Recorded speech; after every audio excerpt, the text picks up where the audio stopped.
अच्छा, written down value method plus sale of an asset. हमने on 1 April machinery is purchased,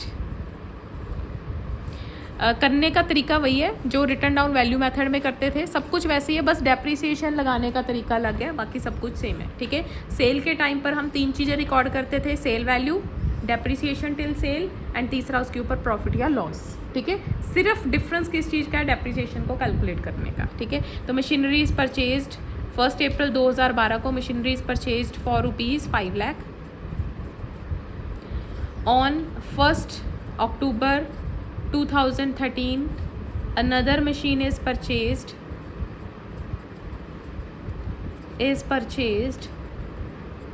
for ₹2 lakh. On 31st July machinery purchased in 2012 on 31st July 2014 machinery purchased in 2012 is sold for ₹3 lakh कितने की थी? and on the first machine, तो ये 5 लाख की थी, and on the same date another machine is purchased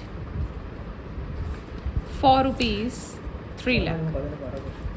तो ये आपकी, और डेप्रिसिएशन आपकी है 10% पर एनम रिटर्न डाउन वैल्यू मेथड। ठीक है, तो अभी इसको हम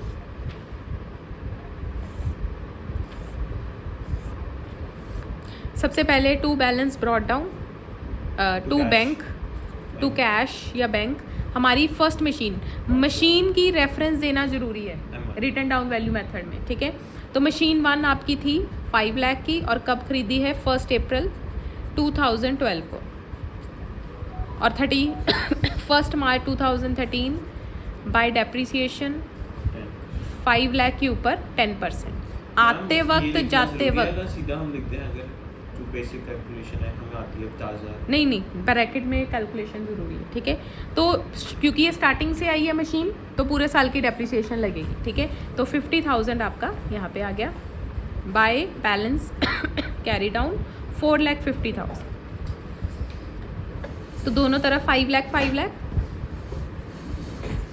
ठीक है, अब 1 अप्रैल 2013 को टू बैलेंस ब्रॉट डाउन, ये मशीन 1 ही है जिसका बैलेंस है 4,50,000 एंड 31 मार्च को, और एक और मशीन आई है 1 अक्टूबर को। तो 1 अक्टूबर इसी साल 2013 में एक मशीन और ख़रीदी है टू कैश, इसके ब्रैकेट में मशीन 2 लाख की हमने मशीन खरीदी है। ठीक है, एंड 31 मार्च 2014 बाय डेप्रिसिएशन दोनों मशीन की अलग अलग लगानी है। अब क्योंकि रिटर्न डाउन वैल्यू मेथड है तो फर्स्ट मशीन का बैलेंस का 10% 45,000 एंड सेकेंड मशीन का, अब क्योंकि सेकेंड मशीन अक्टूबर में आई है तो टाइम इज़ इम्पॉर्टेंट। ठीक है, तो 2 लाख इंटू 10% इंटू अक्टूबर नवंबर दिसंबर जनवरी फरवरी मार्च 6 मंथ्स की डेप्रिसिएशन, तो आपकी 10,000 डेप्रिसिएशन। 6 मंथ 6/12 नहीं आएगा? 6/12 by balance carry down 31 March 2014। Machine 1 का बैलेंस अलग निकालना है, मशीन 2 का अलग। मशीन 1 थी आपकी 4,50,000 और उसकी डेप्रिसिएशन थी 45,000, तो ये आ गया आपका 405,000। मशीन 2 थी 2 लाख की और उसकी डेप्रिसिएशन 10,000 1,90,000। ठीक है, बैलेंस दोनों का इकट्ठे लिखना है, ऐसे नहीं कि उसके नीचे ही लिख दो जैसे आपने कल गड़बड़ करी थी। ठीक है, बैलेंस एक जगह पे ही दोनों होने चाहिए। मैं सोचूं तो मैंने गड़बड़ क्या की थी, तो आपने यहीं पर उसका बैलेंस लिख दिया था, तो पहले डेप्रिसिएशन लगेगी और फिर उनको माइनस करके आपका बैलेंस आएगा। ठीक है, तो 6,50,000। अब आता है थर्ड ईयर।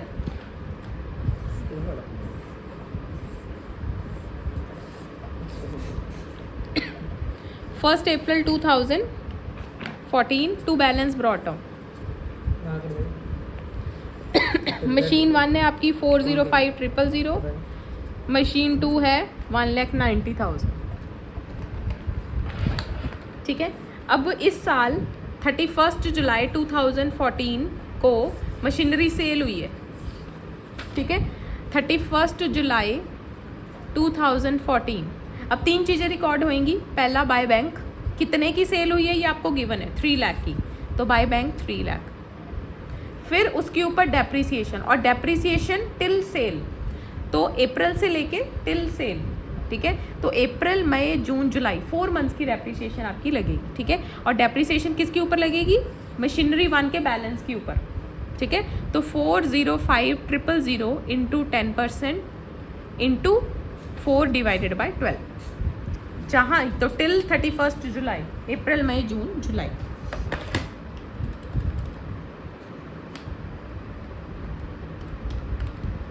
तो ये आ गया 13500, ठीक है। अब हम क्या निकालेंगे इसके ऊपर? डेप्रिसिएशन। तो डेप्रिसिएशन हम कैसे निकालते हैं? ओरिजिनल कॉस्ट, ओरिजिनल कॉस्ट है उसकी 5 लाख जो मशीनरी सेल हुई है, उसमें से depreciation till date of sale. तो अब तक हमने डेप्रिसिएशन कितनी लगाई है? 50,000 पहले साल, दूसरे साल 45,000, तीसरे साल 13500, ठीक है। तो अब तक की डेप्रिसिएशन माइनस कर दें, ठीक है।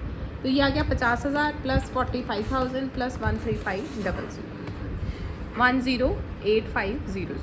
तो ये आपकी होगी 5 लाख माइनस 108500, तो रिटर्न डाउन वैल्यू होगी 391500, और इसको सेल वैल्यू से हम कंपेयर कर लेंगे, और सेल वैल्यू है आपकी 3 लाख। तो हमारा प्रॉफिट हो रहा है,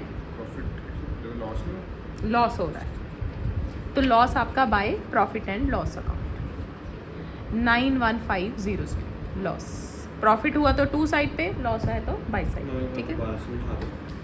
जब भी आपने सेल के ऊपर ये 405 यहाँ से आ गया बैलेंस ब्रॉट डाउन, ये मशीन 1 का ये हमने निकाले थे ना। हाँ जी, ये यहाँ से आ गया। ये क्या है? बाय, जब सेल हुई है मशीन, सेल 3 लाख की हुई है, बाय की क्या लिखा है? फिर depreciation by bank, sale value है 3 लाख, फिर उसके ऊपर हमने डेप्रिसिएशन निकाली, टोटल डेप्रिसिएशन 10%, लेकिन टिल डेट ऑफ सेल, तो वो 1 अप्रैल से लेके 31 जुलाई तक हमारे पास रही है। उसके बाद तो सेल हो गई, तो ये 4 महीने की डेप्रिसिएशन लगेगी, ठीक है। तो 4/12 तो आपकी 13,500 आ गई सेल वैल्यू, और तब तक की डेप्रिसिएशन। अब हम उसके ऊपर प्रॉफिट या लॉस कैलकुलेट करेंगे, ठीक है, ठीक है। अब प्रॉफिट एंड लॉस कैलकुलेट कैसे करेंगे? ओरिजिनल कॉस्ट, जो मशीन सेल हुई है, कौन सी मशीन सेल हुई है? मशीनरी परचेज्ड इन 2012, तो 2012 में फर्स्ट मशीन है, तो इसकी ओरिजिनल कॉस्ट कितनी थी? 5 लाख, और इसमें से अब तक जितनी आपने डेप्रिसिएशन लगाई है, सिर्फ मशीन 1 की, सबकी नहीं, ओनली मशीन 1 की डेप्रिसिएशन बीच में से माइनस, प्रॉफिट या लॉस, ठीक है। वो आ जाएगी आपकी रिटर्न डाउन वैल्यू, उसको आपने सेल वैल्यू से कंपेयर करना, ठीक है। Question journalise the following transaction, post them into ledger standard है मेरे पास, वो करने को वो दिखाने को बेस्ट। लेजर भी दिया वो क्वेश्चन, लेजर का क्या ट्रायल बैलेंस बनाना है, लेजर भी बनाऊंगा वो कल ही कर लूंगा, अभी लेजर आज करूंगा। पहले ट्रायल बैलेंस के क्वेश्चन करो, वो ट्रायल बैलेंस ही कर लेते, उसमें ट्रायल बैलेंस निकालो, ठीक है। अब लास्ट मेरा स्टेप क्या है? अब जो बाकी 2 मशीनें हैं, एक तो ये जो सेकंड मशीन थी, अब मुझे उसकी डेप्रिसिएशन निकालनी है 31 मार्च को, ठीक है। मशीन 2 की बैलेंस कितना है? 1,90,000, इसके ऊपर 10%, तो बाकी मशीन्स के ऊपर डेप्रिसिएशन लगाना नहीं भूलना। सिर्फ ये नहीं कि बस सेल वाली निकाल दी बस काम खत्म, नो, बाकी मशीन्स भी हैं। तो मशीन 2, और एक नई मशीन भी आई है, on the same date another machine is purchase for ₹3 lakh, तो 2 कैश मशीन 3 कब आई है? ये 31 जुलाई 2014, कितने की? 3 लाख। अब इसकी भी डेप्रिसिएशन लगेगी मशीन 3, तो 3 लाख इंटू 10% इंटू, अब यहाँ पर अब ये जुलाई में आई है 31 जुलाई, तो जब से आई है टिल 31 मार्च, तो ये देखो जो हमने सेल करी थी वो 1 अप्रैल से 31 जुलाई तक अकाउंट करी थी, और जो आई है वो 31 जुलाई से 31 मार्च तक कैलकुलेट हुई। नहीं, ये आपने एंड में क्या किया? एक नई मशीन आई है, on the same date another machine is purchased for ₹3 lakh, ठीक है। अब ये कब आई है? 31 जुलाई, तो उसके बाद 31 मार्च तक की डेप्रिसिएशन हमने उसके ऊपर लगानी है। ठीक है। तो 3 लाख का 10% 30,000 इंटू, तो जुलाई तो निकल गया, अगस्त सितंबर अक्टूबर नवंबर दिसंबर जनवरी फरवरी मार्च, तो 8 मंथ्स हमारे पास रहा है। जो भी डेप्रिसिएशन आ गई लिख दिया। 20,000 की डेप्रिसिएशन। अब आपने बैलेंस कैरी डाउन निकालना, ठीक है। अब इसमें देखो सिंपल फॉर सिंपल कैलकुलेशन, जो मशीन चलेगी ना वो आपस में कट जाती है, उसको बीच में लाने की ज़रूरत नहीं है। ये जो 4,000 काट देंगे इसको, नहीं, मन में काट देना है, ठीक है, शो नहीं करना। जो मशीन चलेगी ना वो आपस में कट जाती है, तो उसका जो रिटर्न डाउन वैल्यू है और उसका जो आपने 3 चीज़ें निकाली है ना वो आपस में ही ख़त्म हो जाती है, सोल्ड होगी तो हमें लिखने क्यों? क्योंकि उसका प्रॉफिट और लॉस कैलकुलेट करना होता है और उसके नंबर मिलते हैं। नहीं मतलब मैं कह रहा हूँ फिर आगे मतलब वैल्यू में क्यों लिखना टोटल जब निकाल रही होंगे? मतलब मैं कह रहा हूँ ना कट करना है, तो मतलब वही हो गया कि हम बाद में लिख उसे कंसिडर नहीं करना। कंसिडर नहीं करना, क्यों? कल और कुछ नहीं, कैलकुलेशन इजी हो जाएगी आपकी। नहीं तो पहले उसको आप प्लस करोगे फिर माइनस करोगे, बड़ा।